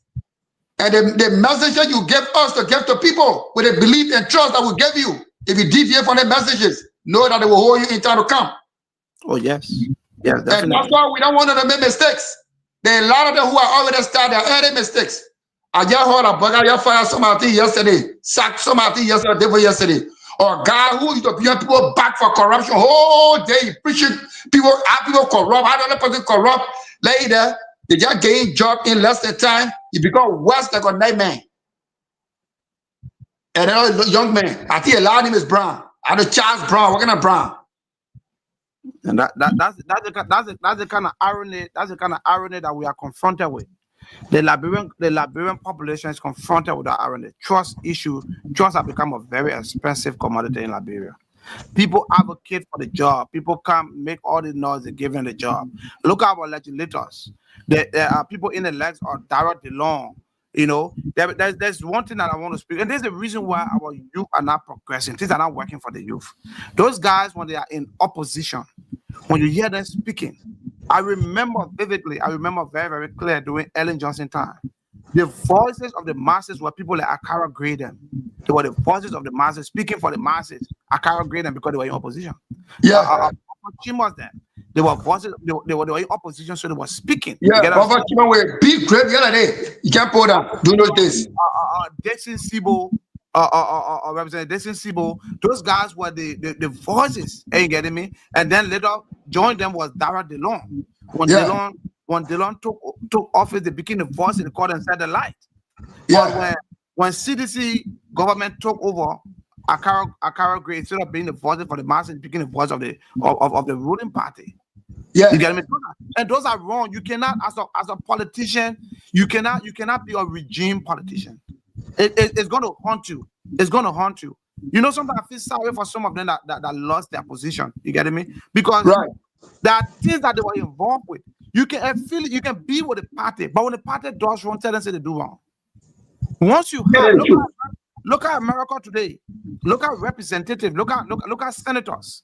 When the government shut down, the Democrat held their stand. The government shut down for 30-something days. Other Democrat constituency went to them and say, we don't have full stem. We don't have this. Go and open the government. Even though they were Democrat, but they listened to their constituency and went back to the people and sided with Republican and opened the government. Government, it should be a balanced thing in terms of politics. You can't be behind the party when the party is doing wrong. You keep it behind the party. You keep celebrating with the party is wrong. You wrong with the party, and that's what happened to people like Akara Gray. That what happened to people like Buffer Chimas. At the end of the day, the other guy that got lucky, very very lucky, was Dixon Sibo. He got lucky, and he won by small margin and go there. Yeah. You can't follow the party to the extent that the party is drowning. You stay there. You seen it wrong. Remember what carried you there was your advocacy. Yes. Today, DeLong now, he's not light anymore. I know that Jacko Lantern is not become other what? He's no more light. DeLong is no more light. All day he apologizing. Oh, he's sorry, he did it 1 year. Oh, he 1 year, he lied upon his grandma shame. Because these are not people that had that leadership in them. They prey upon the Liberian people desperation. They prey on the Liberian people desperation. Then, you know, when you drown in, the people need help. So when one person come and take the airways, especially at that time, social media was new. Yeah. People get places where they're looking for, they less basically they're looking for things to do, things to listen to. When Dylan took the airways, when he took social media, the people gravitated towards him because thinking that he was a poor man, he was going to do better. But today, what happened? Dylan criticized people flying in business class. He flew in business class and he lied that he flew in business class. Later on, he came out, he confessed that he said even his grandma in the grave, she ain't about him. You think those are people that had leadership in them? No, they had no leadership. They used the desperation of the people. They prey on the desperation of the people, and then the people elected them just to go and satisfy their egos. They don't say you are going to give 5,000 salary to Monserrato every time. He can't make more than 5,000. How many times have you remitted that money? These are not trade that are in them. These are not trade that are in our lawmaker. And our next discussion is going to be more focused on the legislature. We're going to delve into. Oh yes. Yeah. Tomorrow we're going to be looking at. Tomorrow the next topic we're going to look at the budget. We're going to dissect the budget, ministry by ministry, and you know, not all ministry, but those principal ones that focus. Key area. We're going to look into that, make some research on it. discuss them one by one and look at the role of the lawmakers. How can we got this far? How can things are completed this way? And some lawmakers, the place is not just for noise making. People go in the legislature just complete noise making. Some people only survive in a legislature when there's chaos and crisis. People in the likes of Yeke Koluba. Yeah. I'm not saying that he's a bad guy, no. But you can't just only survive in noise. The presentation is bad. Your presentation is wrong. You have to have you have to add some regimes. Add some hygiene to your politics. You need to add some hygiene to your politics. We're not against what you're saying, but the way you say it, the way you present it. You know what I'm saying? You think that you think people gravitating towards you because you're saying it. People desperate, but people get to understand that when it comes to legislative politics, when it comes to legislative work, you're supposed to be more focused on getting the work done than being on Facebook all day, acting like you're responding to everything. Your colleagues are sitting there making research. How many laws have Yeke Koluba contributed to actually make? Sit down and make. How many laws?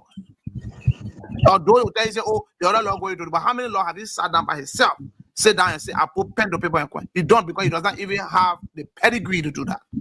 He don't even have the qualification to do that. People that direct the law them. You think in a perfect society, in a perfect place where government is running smoothly, things are running smoothly, the law then will be senator? No, oh no. Or high school graduate will be senator? It's not possible. It's not possible. They will never be senator. But because the people are desperate, so even when somebody say, "Oh, I'm the Messiah," they will run behind that person. Yeah, they'll run to you. Yeah, they are vulnerable. Yes. When a man is running, you put a power saw blade that is on, he will hold it. And that was the case of people like Dara DeLong and other people. That's exactly what they did. Today, they got into power. But Liberian has seen their weaknesses. Liberian has seen that they were fraud. They are fraud. I promise you, they can't be re-elected. Brother, they can't be re-elected. The election in 2029 will be a complete different election. It'll be different. We're going to campaign against them. I don't know Dara DeLong from anywhere. I don't know Yeke Koluba from anywhere. The election in 2029, I can tell anybody for free, brother. I can tell anybody for free. You know, look, in Liberia election history, what I'm telling you today, mark this day, 2029 election, brother. It will be election for the whole world to talk about. Yeah. When I tell you, 2029 election will be election for the whole world to talk about, because we don't allow criminals, we don't allow crooks. Brother, look, my man, the youth opening their eyes. They seeing it. They see today. They see what's going on today. They know that people are not in their interest. They know that government is not in their interest. They know that every budget that been passed by government affected them. It didn't help them. It didn't help them in any way. The youth are being completely marginalized. Marginalized. I will say that for free. I think you came here for budget. I will say what I'm saying. Yeah, completely marginalized. We came here because of the youth. We brought them here because of the youth. Why are they showing to us? Why are they showing to us? They're making us shame. You know how many phone calls I receive on a daily basis, brother? You know how many text messages I get? You know how many emails I get? You know how many insults I get? You know how many questions I'm supposed to answer? Get a mouth can talk it all. It is a shame. We are here and grieving because you make all the get-put misleading information, and then you take 2029, you come in the count raw sugar, I'm on the count talk. The message in 2029 will be direct, and will be direct with no fear. Brother, the president at the time, presidential candidate or even president-elect, when we met him here, he told us he will prosecute criminals. He will prosecute people that have taken Liberian wealth, that have in the possession ill-gotten wealth. He promised that was going to be his first target in the first 100 days. He's going to do that. Okay, he established the what am I support to the Unity Party? Yes, but then I will tell you something. You can't be behaving like you are against corruption, and you are masturbating yourself in the corridors of corruption. Yeah. You took men like the Deputy Speaker Tomo Fala Tomo Fala that have property all over that can be accounted for. He can get how he got the money. There's university, there's all over that needs to be audited. You took Tomo Fala, you brought Tomo Fala to the United Nations General Assembly with you, even though he had no reason of coming, no business of coming because he did nothing here. You brought him on your delegate, What does that show? Are you actually fighting corruption, Mr. President? Are you fighting corruption? Tomo Fala should be audited, should be somewhere. Sanctions should be on him. You'll be auditing the properties that you have all over the place. Those are some of the things you'll be doing. But you get it on, you fly in plane with people that Tomo Fala all over the place. Men are supposed to be audited, or men are supposed to be going to serious legal process by now. But you hand-picking people to prosecute. You hand-picking people to prosecute. That is wrong. Justice cannot be selective. Justice should be open. It should be blind. All those guys should be. Politics should not be tribalist. Yes, you can't do that. You can't because Tomo Fala from local country, you don't want to prosecute Tomo Fala. But you could prosecute other people from you could prosecute what her name they feel that they own for that corruption. The former special assistant to the president. Fina Bono. You can prosecute Fina Bono them. You can follow them. You can prosecute Fina Bono. You can follow other people. But what is wrong with people like Tomo Fala that are supposed to be prosecuted? Why is wrong with other people that work in the government circle that took Liberian people money, consume it without any form of justification? That you should be able, Mr. President, to let the Liberian people know that these people are not going to do business with them. The president hanging out with Tomo Fala is a slap on the face of fighting corruption. It's a slap on the face. And I can tell anybody that for free. It's a slap. You cannot be hanging out with Tomo Fala in America. What you even put you on the delegate to do? What Tomo Fala came to do here? To come and do what? Okay. Just to give DSA, give him pick DSA, give him all that money to come and put him in a luxurious hotel, hang around all the place, hang out with his boys, and then he go back. Is that what you call fighting corruption, Mr. President? That is not fighting corruption. Brother. Hello? Yes, I'm listening. Can you hear me? Yeah, you see, I said it from the beginning. I talk about error from the beginning in my statement when I started. When people continue to be in error and continue to make error, and then when you go deep into error, and then before you realize your error has amounted to a certain level, you can't fix it. No. And then in that process, you feel hate. You think the people hate you. They not hate you. But right now, you're in this error, you think you're good, you enjoy it. Because nobody asking you, nobody can question you, you think you're the boss. But they want it, I can question you when you think you are the high quarterbacks. And then the time frame in between, you think you're taking the bucket, taking the free rope, you are dancing with correctional figure. And then when the time comes, what the message? I can't tell you I'm not a criminal, but every time I'm bouncing around a criminal. I can't tell you, oh, I mean, I know the wash car, but every day I do car wash. Yeah. But I tell you, I know the wash car. I got no idea wash a car. But every time you see me the car wash. These are the same mistakes that are affecting the youth today. Individuals that take money that's supposed to benefit hospitals and benefit schools. These money are in a bank account and they're flying around with president and cat. Yes, flying all over the place. Everywhere. Right all over the place. And people think are being funnelized. Yep. Government schools. Government schools. How many paying? I just spoke with somebody yesterday from Grand Gide. The government school teacher. How many paying them? The president said they are reduced the money to $1,000 Liberian. Wow. For teacher salary in Grand Gide public school. That is insane. That is insane. Yes. So that is insane. These are some of the mistakes we're talking about. When we tell them that the youth have been vulneralized, they will ask us how, and these are things we explain to people. These are things we explain to the country, that you affected the youth in this manner. You take one lawmaker who not doing anything for the country, you made a budget high up there, the hospital that's supposed to help us, health-wise, you bring the budget to the least. You think you're helping the youth? You think you're helping the country? No. The schools building are supposed to help our people. The budget for schools in our country is less. But what? Vice President budget all the way up there. Way up. Where are we going? Yeah. So those things, if we start with address these things and say, oh, you part of this and you talking this, we were not brought to anything to not speak the truth. The truth remain the truth. The youth in our country are being marginalized by previous government. Even currently, they are still on a marginalization. Yeah. And with the army, how? Let us go through the budget. The $1.2 billion budget, which is the first time in the Liberian history, which is the first time in our country history for the country budget to hit $1 billion.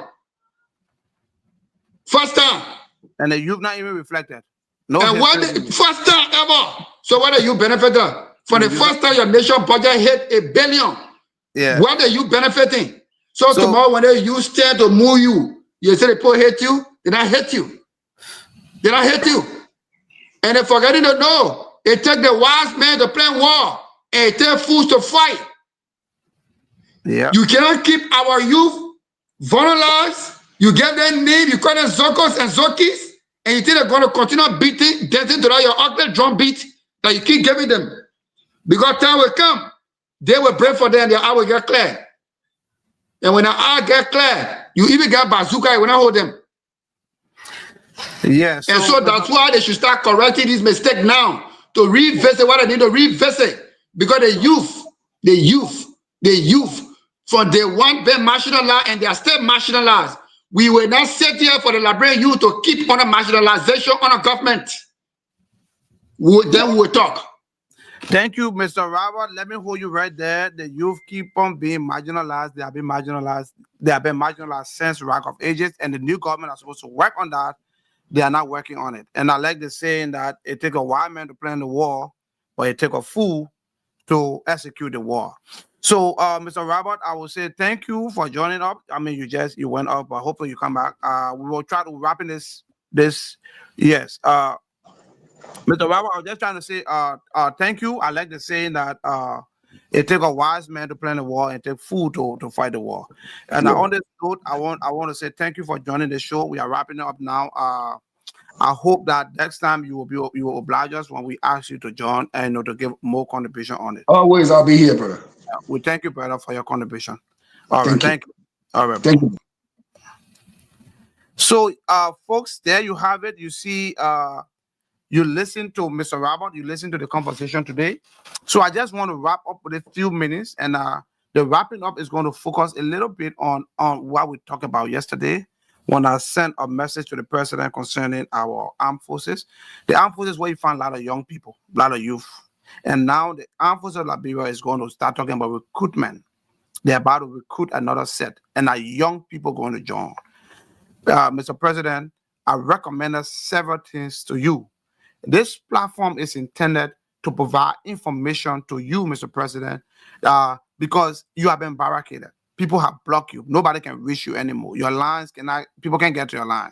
But I know you do follow social media. I know you do. People, your strong confidant and do follow social media.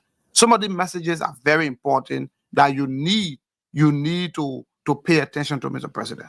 We talk about the armed forces. We talk about several branches in the armed forces, the Coast Guard and the Air Wing. And like I demonstrated yesterday, and I said it, Mr. President, your Coast Guard need a better boat. These are not boats that the Coast Guard will take. These are not vessels that the Coast Guard will take to go and provide security. To go and provide security for the oil block, for the oil drilling that is coming to take place right now.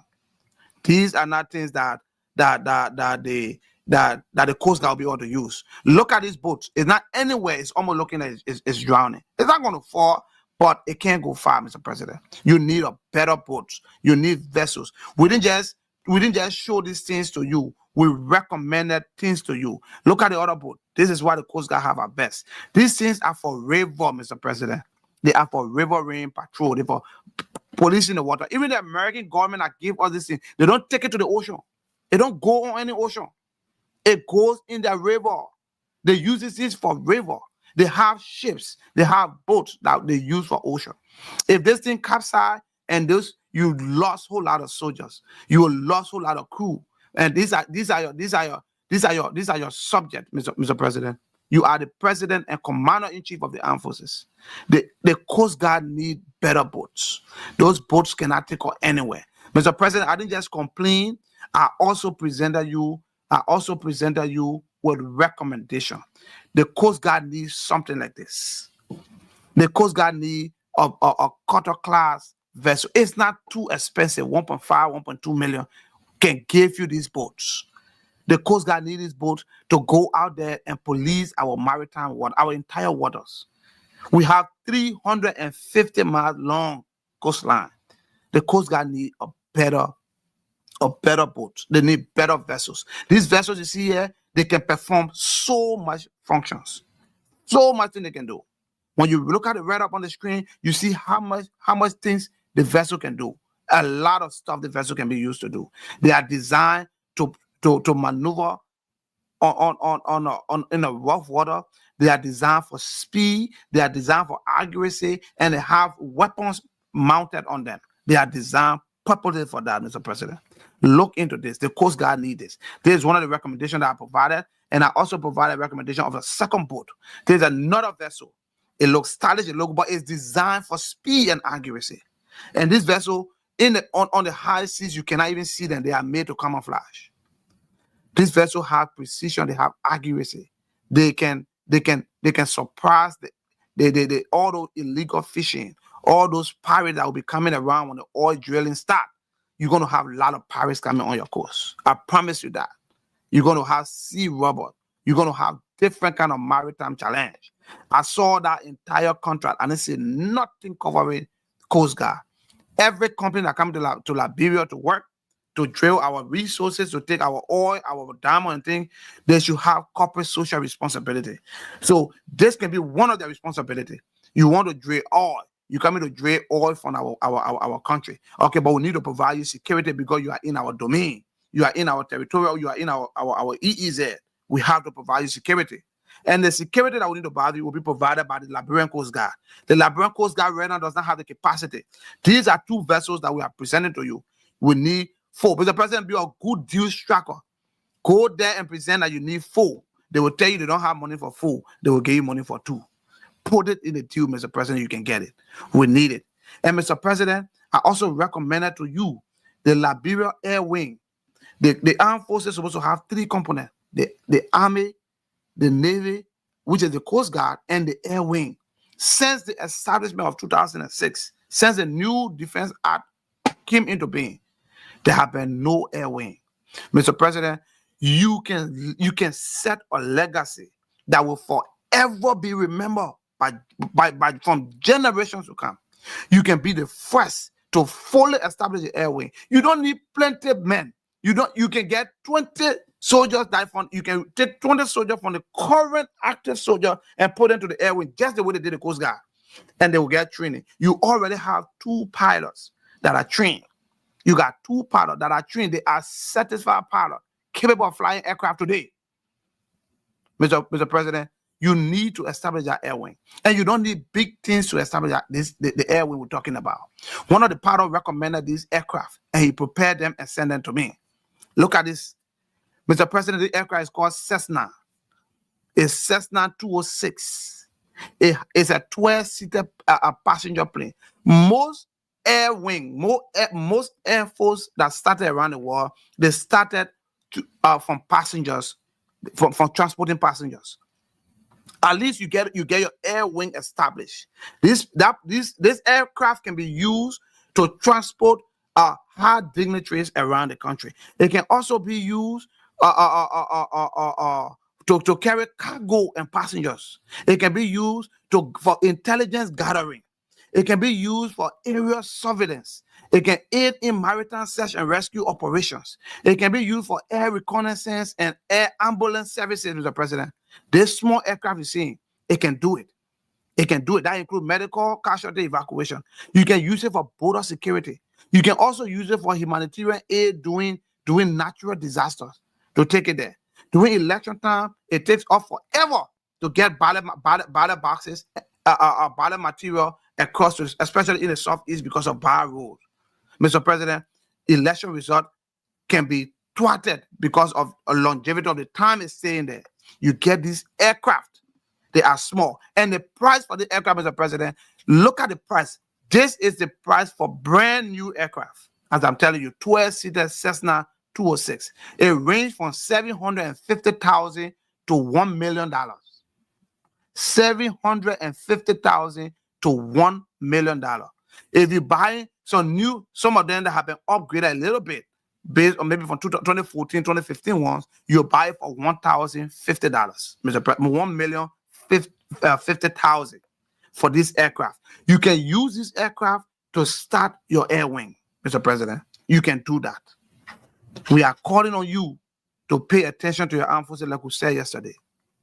For Liberia to be safe, the armed forces need to be well equipped and ready.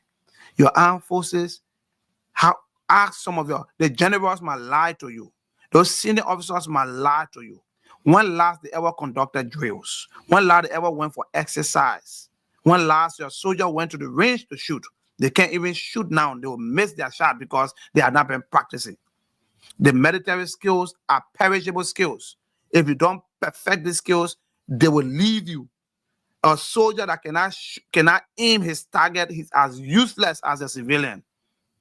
He's as useless as a civilian, Mr. President. So you must make sure, allocate money in the budget for your armed forces. That money you allocate, 20 million, well, almost 17 million, 18 million is going to salary. The armed forces does not even have money to exercise training. There was 50,000 you allocated for staff training in the budget. 50,000, Mr. President. That's why our classmates from Nigeria, our schoolmates, our classmates that will graduated together, that's why they can receive when they're traveling out for course. When they're going for a course, a captain will receive $50,000 as his allowance, as everything for that travel for 1 year. That's why they can receive. But that's the entire money you allocated in a budget, Mr. President, for staff training of the armed forces of Liberia for 1 year, 365 days. That is not realistic. Your security advisor around you, they're not advising you well. The armed forces need attention. You need to take care of a troop. If you don't take care of a troop, they will take care of you. Mr. President, we're not encouraging any violence, we're not encouraging anything, but we're trying to tell you, pay attention to your troop. So that's how we wrap it on this section. We say thank you, all those that listen, all those that gave their comment. We follow your comment. We follow your recommendation. We ask you to subscribe to our page. You can always go back and watch the video. You can always, my numbers are there, my phones are there. The lines are open. You can call and give a recommendation. If you think there was something that we didn't say or we should have said or something that we didn't do that we should have done, we are asking for your recommendation. Please provide a recommendation. This platform came to stay. It's not going nowhere. We are going to be on it. Tomorrow, I'm going to be talking about civic education. Civic education. Our people needs education. Not every time we talk politics, no, it's not just about politics. Tomorrow we'll talk about civic education. For example, why will you allow yourself? You allow somebody to truck you, pull you in, to truck you, take you from your constituency where you live, take you from where you live, where you're supposed to make decisions. They took you from there and scare you to another district to go and make you to vote for them. So you're voting for somebody that will not make decisions for you. That's the reason why good decisions are not being made in the legislature. Because most of the people that voted those guys in are not even their own people. They are people, they are random people. So tomorrow we'll be telling you, what you're supposed to do in the civic way, to civic duties and responsibility of citizens. We will be talking about that. So I ask you to tune in, sign up on our Facebook page. You can follow us. It's Liberian Voices Unfiltered. We appreciate you. We need more likes, more comments. That's the only way our page can be heard and seen outside there. Some of the information we are providing, we pay for them. So most of this information I will need, if you have any form of information, I know there are a lot of people that wants to come on the show, but they can't come. There are a lot of professional colleagues of mine that I know that I spoke with. They told me they can't come, and I know the reason why they can't come. When the people in government, you can't be able to speak against government because our government is so petty.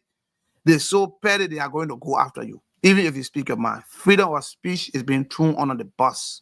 It's bad in Liberia. You can't speak against anything that you are within, which is wrong. Other countries, you are allowed to speak against ills in society. So I understand when some of my colleagues say they can't come on the show. I understand when some of my friends say, "But man, I like the show, I follow your show, but I can't really appear on the show because you can't. There's the only salary and thing that is keeping us up, my family. I don't want to lose it." I understand and I appreciate that. But if you have any vital information that you need for us, we're not on their payroll. So we'll speak it as it is. We'll speak it clear. We'll speak it raw. It will be unfiltered. So if you have any information that you want to share with us, any information that you think it is important that we need to speak about, to share highlight on, to bring to the public, you can text it to +267 559 4052. That is our WhatsApp number too. You can send information to that number. We will be happy to discuss the issue. We will not call names. We don't give the sources of our information. It is unprofessional. We don't do that. And we are also looking for people that want to form part of this show, like panelists. We want to have a whole panel discussion, because if you have people with diverse view and that from diverse background, it makes the show more interesting. So we need it interactive. But we are looking for people, youth, young people. When I mean youth, you can be old, you can still provide information. We like that. But we need people to form part of this platform to help us propagate the word out there to the Liberian people concerning what the government are doing, pointing out the wrongs. And we'll also talk about the right one, the good things that government are doing too. We'll talk about that. This show is going to be balanced. It's going to be credible. So we're not going to be one-sided. No. If you are opposition or in position or any position, anywhere you form, you can come in. You can form part of the show. You can be from ANC, CDC, Unity Party, CMC, any party. You can come. Your opinion, your voices can be heard here. We're not looking for, say, you must be senator or you must be representative when you come on the show. No. Anyone from anywhere, any community, once you opt in to come on the show, we will oblige your request and we will bring you on the show to contribute. Like I said, don't miss Saturday. Saturday is going to be blast. Saturday by 6 p.m. Liberia time. We're going to be digging deep into the Liberia Maritime Program. The Liberia Maritime Program that is being run by LISCA. We're going to be digging into that. And that program, we're going to tell you exactly the money, how much money comes to LISCA. We have credible information. We have sources of our information. How much money comes to LISCA and what is the remittance to Liberia? Have Liberian government been hiding this information? Why is it that it's not available to the public? Why are these information concerning maritime not available to the public? We got documents in our possession. We're going to be showing it tomorrow. We're going to be displaying. We're going to be doing calculations tomorrow on Saturday. Join the show. If we will have we might have some professional colleagues online, or we might not have. But 2 people are already accepted to join the show. 2 maritime professionals have already accepted to join the show. We'll be going into that. So please follow our page, like our page, share the video, make a comment. If you happen to watch it, even at the end of it or after the show, leave a comment and we will appreciate it. Thank you. God bless you. Have a very good night. From the towering peaks of the Woolajezi Mountain in Lofa County to the golden plains of Bomi River Basin, through the verdant greens of the Sapo National Park, a place where monkeys whisper secrets and pygmy hippos tread unseen, from the valleys to the roaring coasts of Monrovia, Buchanan, Harper, and Robertsport, These are the voices that travel unfiltered, uncaged, and unstoppable. Welcome to the Liberian Voices Unfiltered, the platform where we speak the languages of the land, celebrate the cultures of our people, beat the drums of our tribes, and dance to the rhythms of our identity. This platform is more than just a broadcast. It's a movement, a megaphone for the people. No scripts, no sugarcoating, no stage management, just the truth, pure, bold, and proudly Liberian. Tune in, turn up the volume, and join your host, George Senator Sibo, the Pan-Africanist, shaking the mic, breaking the silence, and speaking for the nation and its people. The Liberian Voices Unfiltered. All hail, Liberia hail. It is raw, it is real, it is authentic. From the bushes to the beaches, this is our voices, our truth, and our story.